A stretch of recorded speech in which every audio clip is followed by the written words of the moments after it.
Rahul ji zero check कर लीजिए। सन 2014 के लोकसभा चुनाव दिल्ली की जनता ने कांग्रेस को कितनी सीटें दी? 0। 2015 के विधानसभा में कांग्रेस को कितनी सीटें दी? 0। 2019 के लोकसभा में कितनी सीटें दी? 0। 2020 के विधानसभा में कितनी सीटें दी? 0। 2024 के लोकसभा में कितनी सीटें दी? 2025 के विधानसभा में कितनी सीटें दी? 0। अगर ये जीरो का रिकॉर्ड बनाने का काम किसी ने किया है तो राहुल जी के नेतृत्व में कांग्रेस पार्टी ने किया है। अब बंगाल में भी तृणमूल का जीरो होने वाला है।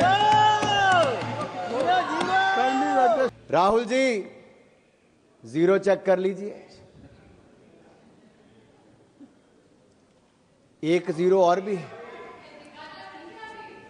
अच्छा, सुप्रिया जी नहीं दिखाता, चलो सुप्रिया जी ने कहा मैं नहीं दिखाता।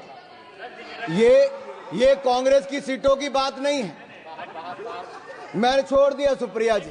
सुप्रिया जी वो रेफरेंस सुप्रिया जी, अगर आपको लगता है कि हमने मध्यम वर्ग के लिए 0% टैक्स किया है 12 लाख तक, अगर आपको लगता है दर्द हुआ है, आपको इससे खुशी नहीं है, तो आपकी खुशी से ज्यादा हमें देश के करोड़ों मध्य वर्ग के चेहरे पे खुशी दिखती है, क्योंकि ये देश के विकास में एक बड़ा योगदान देने वाली। ये जीरो गिनने की बात आप उनको मत एड्रेस करिए, आप इधर एड्रेस। माननीय सभापति जी, ये जीरो चेक करने की बात मैंने राहुल गांधी जी से की और वो आपने रेफरेंस दिया है, और मैंने रेफरेंस दिया है और मैं आप सबके सामने पूछ।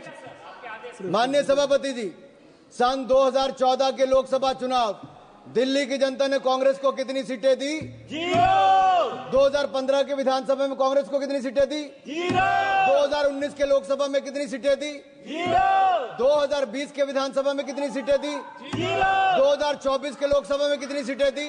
2025 के विधानसभा में कितनी सीटें दी? 0। अगर ये जीरो का रिकॉर्ड बनाने का काम किसी ने किया है तो राहुल जी के नेतृत्व में कांग्रेस पार्टी ने किया है।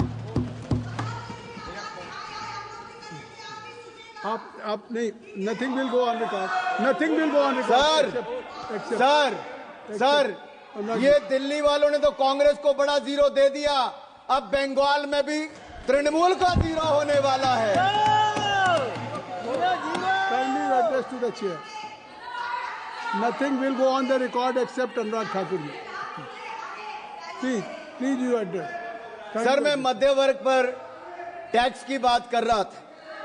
सर,